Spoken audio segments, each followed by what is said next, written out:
ko ca fa ñu nekk ci seen i kër muy Senelec mi nga xam ne moo defati maninam démb ci journée bi yëpp mu dal bu métti nag ci groupe Walfadjri moom moo tax démb seen rendez-vous le débat du jour jotu leen ko am ni ngeen koy amee tey ànd ak yéen di waxtaane mbirum université bu Ndakaaru liñ ci nar a waxtaane mooy audience maanaam dalal bi nga xam ne kii di président Macky Sall dalaloon na ko étudiants yi wala bokk ñenn ci étudiants yi ndax ñoom ñëpp demuñu lan moo waral daje boobu lan lañ fa mën a jële lan moo tax étudiants yi ñii dem ñii demuñu lan moo nar a jur daje boobu ci biir université bu Dakar mbokk yi loolu lañ am mbégte di ko waxtaane tey di ci ànd ak étudiants yi ñoom ci seen bopp sax ndax kiñ ciy dalal bokk na ci Ibrahima Sané moom mi ngi nekk ci collectif bi ñuy woowee collectif des étudiants de l'université de Dakar Ibrahima Sané maa ngi lay nuyu di la dalal jàmm ci Walfadjri. waaw ñu ngi leen di remercier ñu ngi leen nuyu bu baax. sant leen gërëm ci teewaay bi tey. nga jàkkaarloo ci waxtaan wi ak beneen ku bokk ci beneen. waaye ñoom li ñu woowee seen bopp mooy collectif des étudiants non alignés Tidiane Cissé dalal jàmm. maa ngi lay ziar di la jaajëfal di la remercier ci invitation. Ibrahima Sané ñu commencé ak yow suñu waxtaan est-ce que mën nañu xam audience bi ngeen demoon fekki président Macky Sall ci fa mu nekk di palais de la République du Sénégal nan lañ ko organisé nan la demee ba ngeen dem yéen. kan moo leen yóbbu kan moo leen woo. bon maa ngi leen di remercier ñu ngi leen di remercier bu baax. comme ni ngeen ko waxee je pense que audience boobu jaar na ci fi nga xamante ne fa la war a jaar. muy fan donc ci médiateur. bu ñu jógee ci médiateur donc mu jaaraat ci directeur de cabinet.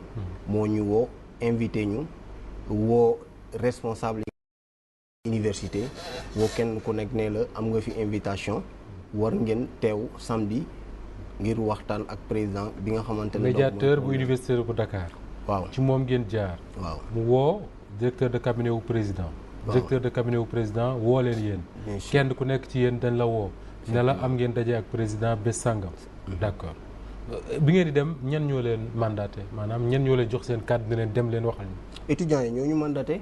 d'autant plus que balaa ñuy dem am na li nga xamante ne mooy amicale légale yi. amicale légale yi donc ñoom amuñu problème.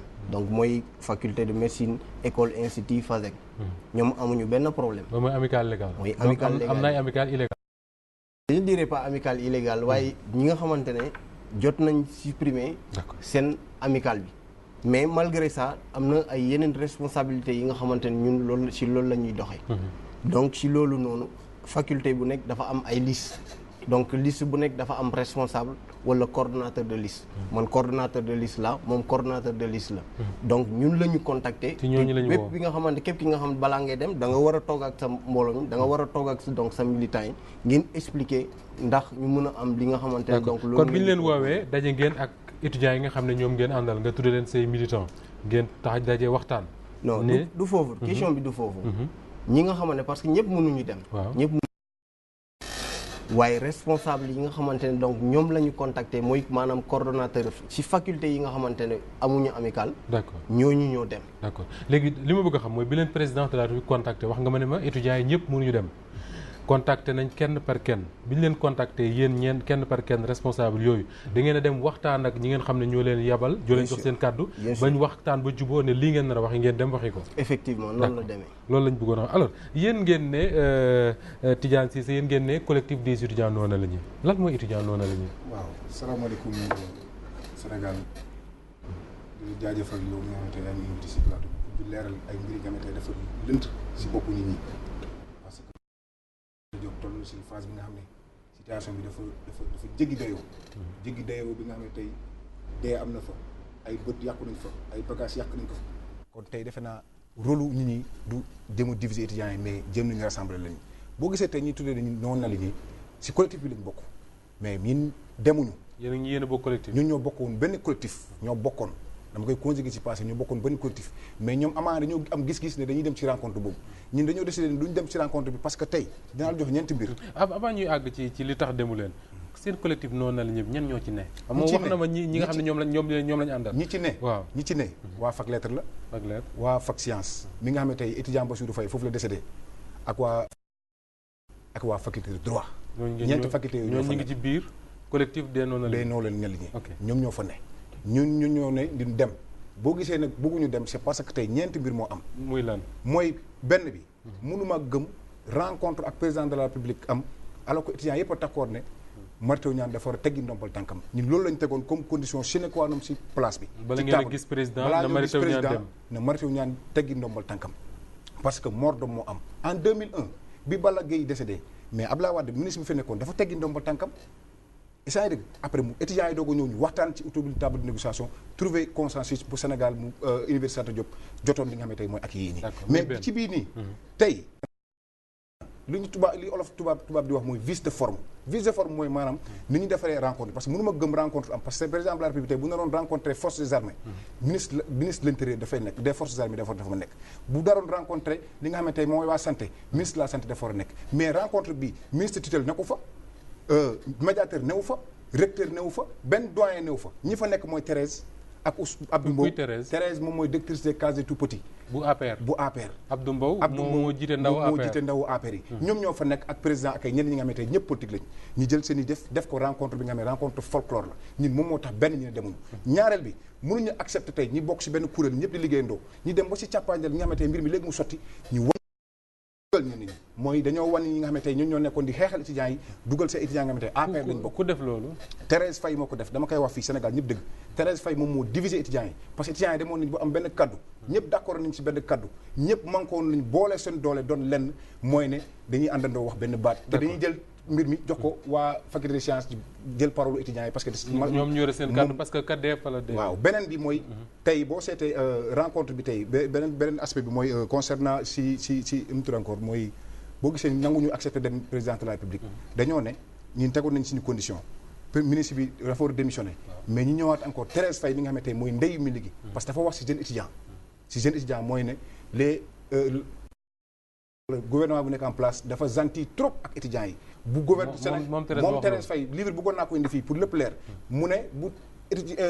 politique yi soit gouvernement bi reculé wul ñun étudiants yi ñun bu fekkee ne ñun reculé wuñu c'est pas à l'état de reculer l'état est trop gentil avec les étudiants et di wax ay wax yi nga xamante ne dafa dénigrer étudiants yi saaga conscience étudiants yi moo tax ñun tey topp ñu tere si puissance boobu noonu d'accord dégg na baax la ñu wax alors yéen ngeen dem ci audience bi dajeeg président Macky Sall ngeen wax jox ko mu wax dooloo leen alors lan ngeen wax président Macky Sall waaw maa ngi lay remercier waat waaye balaa ñu si ñëw il faut que ñu ñëw si yeneen mbir mi faut que ñu leeral yeneen rapidement sinon duñu avancer dinañ ko kii ndaxte lu mu wax man ànduma si d'accord uma si moom moo fi wax ne balaa ñuy dem waxtaan ministre bi dafa war a démissionner bu ñëwaat ne ci waxtaan bi ministre bi fekkeewu ko donc dafa am contradiction bi dinaa ko leeral non dafa am contradiction ba pare lu muy wax ni man fu ñu ko doon waxtaanee fekkee naa ko Lac Rose man rek waaw Lac Rose loolu beneen daje la du mu dugg ci détails yi waaye ki nga xamante ne toogoon na fa pour ne tant que lii amul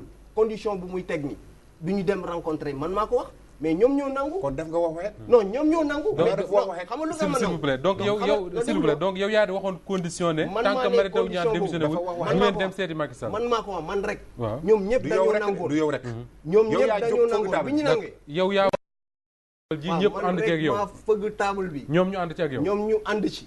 lu tax ànduñu ci. dañ ne déedéet. man maa fëgg table bi. waa faculté FST ñu ngi foofu waa fac droit ñu ngi. léegi lu tax nga changé position. non changé wu ma position damay leeral mbir mi. man maa ne Mary Teuw Niane bu démissionné wul du ñu dem négociation ñoom ñoo ma ne chef de l'État bu la woowee. da nga war a dem. ñoom ñoo ko wax.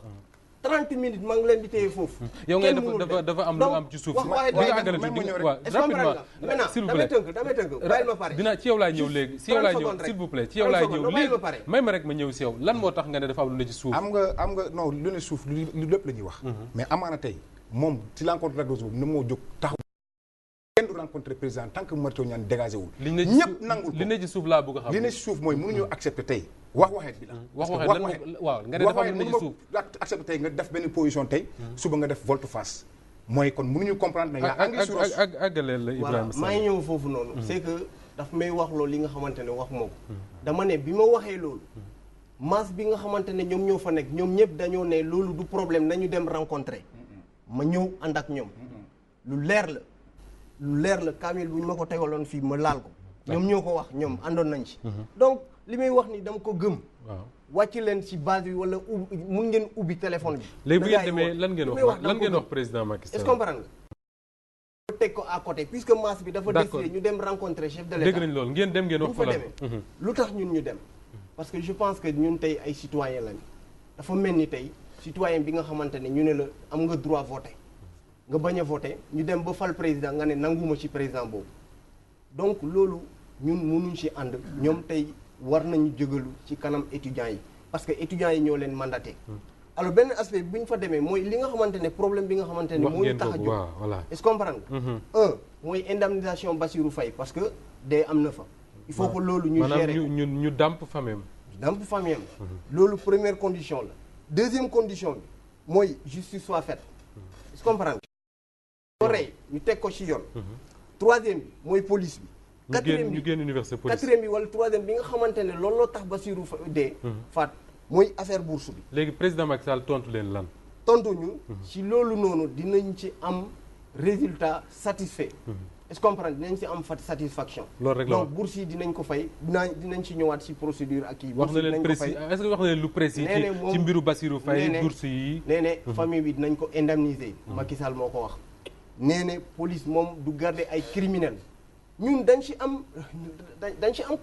am contenté ndaxte kenn mënul garder criminel ci biir Sénégal loolu il faut que mu leer bourse yi nee ne dina fay lépp est-ce que ñu am leeraay yooyu d'accord alors il fallait que ñu dem yéen demu leen dégg nga engagement yi nga xam ne moom la Macky Sall jël ci seen kanamu camarade est-ce que ànd ngeen ci ak lim jël comme engagement fay bourse yi indemniser famille bi ak yeneen li ma ci yokk rek mooy ne déception laa ci gis parce que déception mooy en 2001 Abdoulaye Wade bi Balla Gaye décédé dafa yokk bourse yi saa ngi dëgg def li nga xam ne tey gënaat sampaat franchise universitaire yi yokkaat université yi jéego yi gën a bëri mais tey jii nii man déception laa am ci rencontre lu tax man li ma doon proposé tey bu ñu bu taxawoon ci kanam président de la République mooy bourse yi dañ ko war a jël de 18000 yóbbu ko 25000 francs jëlee ko 36000 40000 francs te police universitaire boobu ñu wax président ne policier dañ fa jógee mais loolu du privilège loolu obligation la parce que franchise universitaire dafa ne policiers yi amuñu droit def ci biir université am nañu droit nag ñëw régler benn situation bu ndaw génnaat mais donc loolu akki ñu ñëwaat ci problème bu Bassirou Faye mënuma accepter depuis Bassirou Faye décédé depuis le 14 ba léegi procureur de la République tey deful li nga xam ne tey mooy point de presse deful conférence de presse deful procès newul ne kii mooy inculpé bi te expert balistique bi nga xam ne tey dañ ko jëlee ba France ñëw na ne leeral na ne piste bi piste police la te ñëpp xam nañ ne tey police du ku nekk moo am droit jël yore fetal du subalterne yi ñoo koy yore mais chef yi ñoo koy yore mais kon xam ne réellement kon kan moo rey lan moo tax boobu léegi ñu ngi bëgg a nëbbal mbir est-ce que li ngay wax ni yëpp demoon jàkkaarloo ak président Macky Sall wax ko gënuloon est-ce que raté wu leen occasion dem wax am nga ñun dina si yéen du ñu wax waxee parce que ñun dañoo accepté d'accord ne Sénégal njaay ñëpp ne tant que ministre de l'enseignement supérieur démissionné wul ñun ñu dem jàkkaarloo président wax ak moom parce que nit moo dee dañoo war a respecté ki nga xam ne tey mooy Bassirou dañoo war a respecté li nga xam ne étudiants yëpp ko d'accord mooy étudiants yëpp ñoo ne maritew fi leeg wàccul waruñoo dem rencontrer président de la République wax nañ ko ci télé yi wax nañ ko ci rajo yi bind nañ ko ci presse yi kon képp ko def da nga wax waxee fa ngeen sax ba ñun fa léegi lañ toog ba tey te li leeral encore pareeguma di leeral ne tant que loolu amul ñun duñu bàyyi combat bi te duñu rencontrer président de la République dinañ ñëw léegi ci combat bi allez-y d'accord alors Ibrahima Sané li ci bu ma déggee seen wax yéen ñëpp est-ce que yow amoo sentiment tey jii ne que surtout dañ leen a utiliser pour diviser étudiants yi non man je pense que contraire bi laay wax ndaxte lépp lu mu doon engagé fii ñun wax nañ ko plaider nañ ko donc ce qui veut dire que dañu war a accepter lii défaite la condition bu muy wax ñoom seen défaite la ñi nga xamante ne bañ nañ dem on était au nombre de 30 personnes dem na plus amical ak kii président amical Diourbel ça fait 31 sur 36 5 personnes rek ñoo demul donc ñoom nan la ñu mën a taxaw fii tey di ne non waruñu dem waruñu def lii c'est le chef de l'État qui a appelé xam nga man li ma gëm notion de république mais lu muy wax noonu ay nu mu tudd encore politiciens ñooñu mënul manipuler kii étudiants yi ba dee politiciens ñoo manipuler xanaa ñoom la ñu manipuler parce que 13 pour la première fois xaw ma ko sax am koo xamul pour la première fois ma koy rencontrer je pense que ñoom ñoo ma ko présenté non yéen a ma ko présenté yéen a ma ko présenté bien sûr yéen a ma ko présenté su ma nee yéen c'est-à-dire seen groupe bi mais Thérèse moom est-ce que comprendre gis nga ko dégg nga ko est-ce que comprendre nga non dama ko doon gis ci télé xaw ma Thérèse sokkuma ak moom dara ñun bu dee dañuy def ay politique comme sama benn xarit ni mu ko doon waxee insaka nee na ñun suñu militants yi étudiants yi la suñu parti bi ICAD la donc ñun loolu lañ ñooñu lañu gëm benn politicien mënuñu manipuler bu dee loolu xam nga am na yeneen affaires yi tey je ne pense pas. est-ce que c'est vrai que Thérèse Diouf Faye bi muy tudd sànq est-ce que c'est vrai que moom ak Abdou Mbow bu APR dañu jouer rôle ci audience ak ngeen am ak président Macky Sall man musuma gis Abdou Mbow à part la télé xam nga nee na fii Abdou Mbow dem na ci audience man bàyyuma ci xel est-ce que Abdou Mbow ñëw na te yaakaaruma ñëw na donc balaa ngay wax dara na nga am ci lu leer. d'accord alors lan moo tax à chaque fois bu seeni camarades étudiants du ci yéen rek la commencé rencontrer autorités yi rek ñu ne dañuy politique ngeen taxé leen de politiciens lan moo tax. xam nga non taxé wu ñu ne kenn politicien la. mais dañu ne Thérèse Faye lu amul tungu ne lu amul seede baaxul. Thérèse Faye jël na otoom di ñëw ci guddi ci biir université Anta Diop di jéem a rencontrer étudiants yi benn par benn. Thérèse Faye case des tout petits lay géré wul case des grands ñun dañoo bëgg mu jël ay kaakee mu yem ci case des tout petits ñun duñu ay petits dépassé nañ petits yi ñoom la mun a manipuler mais ñun mënuñoo manipuler moom rencontre mu bëggoon pour mu am mooy ak le président de la République dafa bëggoon jël ay nit yi nga xam ne tey ils seront dociles devant le président de la République dinañ wax président li nga xam ne da koy neex président bu jógee ñu wax ñu tàccu te ñoom tàccu lañ fa nekkoon dafa mel ni assemblée nationale te mënumaa comprendre encore ñu jóg taxaw ne dañuy remercier Thérèse ñun am nañ ay infiltrés yi nga xam ne dinañ dugal ci biir palais foofu di rendre ñu compte tout ce qui s'est passé dañu remercier Thérèse remercier nañ Thérèse ci kanam président ci liggéeyam bi nga xam ne moo ko def remercie bi président waxee ñun ñëpp jóg nañ tàcc ko te li ma ngay métti tey boo demee rectorat président nee na policier dañuy génn rectorat policier yaa ngi fa fees dell maa ngi la fa romb bu tey suba si léegi-léegi boo demee bu fa taxawaat te étudiant ak policier mun ñoo ànd ñoom seen rencontre beeg président de la République défaite la déception la rey nañ étudiants yëpp te combat bi naroon nañ ko gagné mais ñoom ñoo ko yàq est-ce que le fait que ngeen leen accuser ñoom ne politique moo tax ñu dem est-ce que ñoom tey mënuñu leen wax ne yéen politique moo tax ngeen bañ na dem ñoom dañ leen nax Thérèse Faye daf leen nax parce que Thérèse dafa ñëw copte leen benn par benn te pour leeral la ne moom nee na 31 personnes ñoo dem 31 personnes yooyu demuñu Omar Ba fac science la nekk Gabriel Gningue fac science la nekk Ndiogou Thiaw fac science la nekk Cheikh Mbaba Diop fac science la nekk mu tudd Ñoxo Baye Guèye fac science la nekk ñoom ñoo nekkoon tête de liste yi dañ leen changé dugal seen doublon yi boo demee fac droit Franck Diatta demul Yves Zale demul Mamadou Dianor demul mooy Djibiza ñun ñëpp demuñu ñooñooy njiit yi ñooñu leen jël ñi nga xam ne tey 3 personnes ñoo fi bokkoon ñooñu leen yóbbu ñun kat yëpp demuñu boo ñëwee fac lettre nga xam ne tey quasiment tey ñun fac lettre nga xam problème bi fa la nekk ñun ci ëpp tey tamit demuñu tey ñu accepté tey dem ci rencontre boobu ak Thérèse man accepté mën nañ dem mais man lu ma mënul comprendre mooy nga dem bu jàkkaarloo si kanam président de la République nga président wax ne lii la dinañ dindi policiers yi fii mais président loolu du akki policiers yi waruñu teg seen tànk université Anta Diop te encore bourse yi dañ ko war a yokk waruñu ko wàññi dañoo war a généraliser bourse yi ku amul aide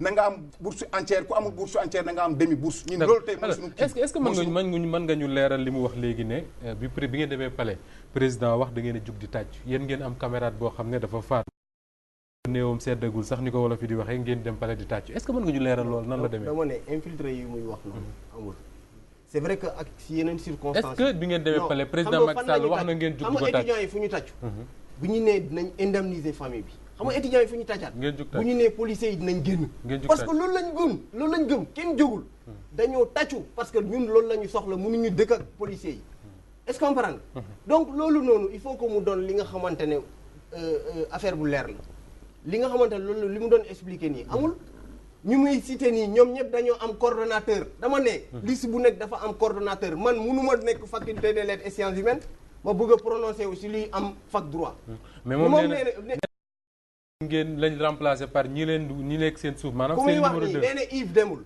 jël bàyyi numéro yóbbu numéro 2 déglu ma Yves bienvenue moo ko remplacé ñoom ñoo bokk liste ñoom am nañ prérogative délégué ku leen neex donc lu muy wax nii tegu ko fenn na wax dëgg li nga xamante ne moo am xam nga munoo comme li am mooy ñu yàgg wax lu am mooy représentant yi yëpp dem nañ Djibiza bi ki nga xamante ne mooy ku muy wax nii moom sama frère la il n'est pas parti parce que nee na dafa amoon empêchement d'ailleurs ñu bëri dañ ko ci mere su la neexee ubbil ligne léegi affaire yi neex d'accord alors yéen ubbil ligne affaire yi neex souvent yéen responsable yi xëy na mën ngeen a gérer loolu mais s'il vous plaît mais si c'est ñoo leen di mandaté souvent booy déglu étudiants yi booy waxtaan ak ñoom li ci ëpp dañ naan la suñu njiit yi souvent bu ñu demee rencontrer autorités yi négocier wuñ fa lu jëmale mouvement bi kanam mais lu leen yóbbu ay France la ñuy négocier wut ay bourses yu kenn xamul est-ce que du loolu aussi mooy créer suspicion ci seen biir bon je pense que comme li ma yàgg wax nit ñi rek ku xam Mike xam na ku mu doon non damay wax rek c'est-à-dire que la personne de Maï comme ni nga ko waxee. waaw la personne de Maï comme ni nga ko waxee intéressé wuñu li may intéressé mooy le mouvement en général. am na ñi nga xamante ne. waaw loolu la ñu gëm. tey mënuma jàkkaarloo ak moom. di wax loolu mais ñu bëre ñi nga xamante ne ñoom la àndal. def nañ ko. tante nañ ko def nañ leen ay proposition yu bëre yi nga xamante ne du ma taxaw fii di. ci dugg. mais ñun xamante nañ. ku leen def proposition. mais ku leen def proposition mooy Ablaye Sow bi. Ablaye Sow ki nga xamante ne moo leen yóbbu Lac Rose moom moo def proposition boobu. Ablaye Sow mais xam nga li ma bëgg a xam s'il vous plaît non Ablaye Sow mooy kan. nee Ablaye Sow nee moom ministre xaw ma directeur la approché donc du président et ami d'enfance donc du président. du président Macky Sall. bi ñu fa demee moom moo leen yóbbu Lac Rose. moom moo ñu yóbbu Lac Rose bi ñu fa demee ñooñu ñu ne xamuñu ko. est-ce que comprendre xamuñu ko mais je préfère. xëy na non ça s'il vous plaît il faut ñu comprendre leen. non il faut ñu comprendre s'il vous plaît il faut ñu comprendre leen. waaw Ablaye Sow nga ne nee na xaritu président Macky Sall la. xarit président la mu jël étudiant yóbbu leen Lac Rose. jox ñu lekk jox ñu paas. jox leen lekk jox leen paas. waaw ngeen loolu waxtaan moo si dugg waaw. d'accord est-ce que comprendre. maintenant li ma bëgg ñu ñëw. parce que man comme li ma yàgg wax nit ñi rek. les grands esprits parlent de principe et d'événement. duñ fi taxaw di perdre suñu temps ci nangam. mais cependant je préfère. li ma gën a bëgg mooy képp ki nga xamante ne da ngay dugg ci université. na nga jaar ci base bi nga xamante ne mooy médiature képp ku fa jaar. ñun mun nañ la sant. mais nga toog ci biti. d'accord bëgg ñu manipuler. loolu man du ma ko nangu. une fois de plus. li ma bëgg a préciser. non xaaral par rapport Thérèse bu mu wax. Thérèse pour la première fois mu ñuy rencontrer ñun la rencontrer ndo yéen ñëpp. mu ngi nii. alors léegi man li ma ciy yokk rek mooy xam nga nit booy wax.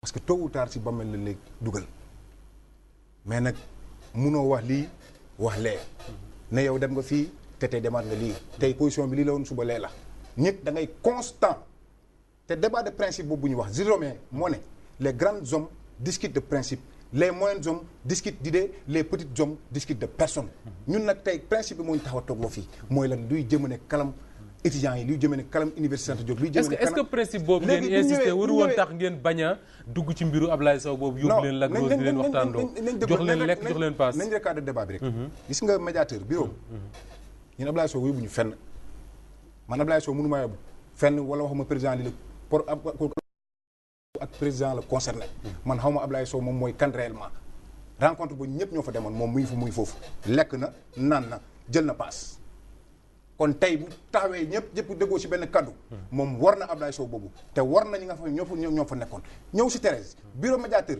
mais nekkatul bureau médiateur bureau Thérèse la Thérèse dafa bàyyi case des tout-petits ñëw ba ci bureau médiateur toog fa ci université bu Dakar ci biir université Anta Diop emmerdé le médiateur bu médiateur mujj feebar esa ngi dégg médiateur dem mu ñu jël seen liste et puis nuitamment ñoom ñu jël ay nit nga xam ne yóbbu leen palais esa ngi dégg yóbbu leen palais ñu jël ay changé tur yi ñëwaat encore joxaat médiateur tur yi ne ko wool tur ñii médiateur ñu woo ko ñu ne ko woo Kabakuru ma woo médiateur ma ne ko la moo tax woowu la ma mu ne ma ah ton noonu ma ne ko c'est pas grave de toute façon man de si constant je reste le même lenn wóor na ma ne combat bi mu ngi doog a commencé bu ñu yaakaar na ñoom dem nañ ci kanam président li nga xamante Thérèse loolu la bëggoon mooy na rencontre bi am coûte que coûte ñu def affaire de politique ñu def affaire de folklore waaye ko waxu caaxaan yi nga xamante jëmalul d'accord est-ce que kon jotul yéen ci seen bopp ngeen fàtte un peu autorités yi ngeen fàtte Thérèse fàtte Ablaye Sow fàtte médiateur ngeen seen bopp comme ay responsable ngeen xool nu ngeen réunir le mouvement boobu tey moo taxaw ñëpp dem Lac Rose benn faculté moo fa ñëwloon mooy fac médecine te ñëpp d'accord nañ ci kaddu isaan dëgg ne lenn lii ñi ñëpp dañuy waxee benn kaddu pour xool ni ñuy demee gis médiateur ñu jox ko suñu mémorandum jox ko suñu liste mu yóbbu ko au niveau de la présidence mais li ñu bett mooy Thérèse ko mandaté pour mu ñëw jaxase étudiants yi moom moo ñëw diviser ñi étudiants yi def ay liste propre listam génne étudiants yi nga xam tey bokkuñu benn parti mu dugal fa waa APR pour ñu xamee tey par exemple nee nañ Kabakour bu demee kanam président amaana dina wax yi ñagas mais man le président de la République je le respecte président mooy suñu yilif ñu ñëpp du ma mus a wax li nga xam ne tey day jëmale ay wax yi ñàkk ay teggin ci kanam président loolu dañu ko mus a def te tey li ma gën a métti mooy tey rencontre boobu tey loolu la mën a firndeel ne folklore la recteur newu fa ministre bu bees boobu mënoon wax noonu ñun dañoo doon xaar président de la République mu fal ñu ministre bu bees ministre bu bees boobu mooy jël engagement yi nga xam ne tey président parce que ministre tutelle président amul jot ministre bi mooy saytu kayit yi mooy saytu yoon bi mooy topp ne lii la mais ministre bu bees boobu gisuñu ko xaar ñu ma taw ñaan de ministre bu bees le président waroon fal parce que le 14 août boobu léegi ministre bu bees amul te tey man li ma gën a jaaxal tey mënuma accepter les président dafa mel ni tey